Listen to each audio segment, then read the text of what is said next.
Bon, mon pao. Après, il a fait 1000 euros. 20 000 euros. Mon pao, mon conzi. Mon pao, mon conzi. Et à côté, la poche de lui. Mon pao, mon conzi. Après, il a 20 000 euros. Il y a un pour la soin à Batol. Malgré tout, on a matanga. Malgré tout, on a matanga. Malgré tout, on a matanga. Power. Merci.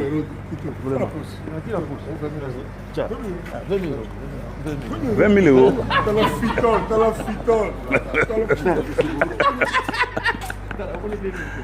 20 000 euros.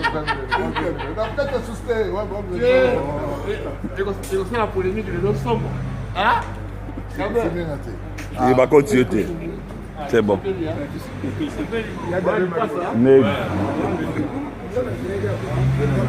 Tu au couteau.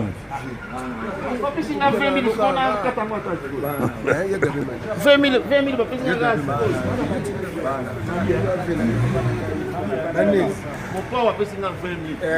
20 000, on a 4 ans. Pas ouais. Et comme on a un apport, après, à soutenir. Ouais, tout ça, femme, donc, au bimango, on peut s'en mettre. Yakati, bon, là. Bon, là, on a ça pas. Bon, là. Ok, c'est bon. Papa,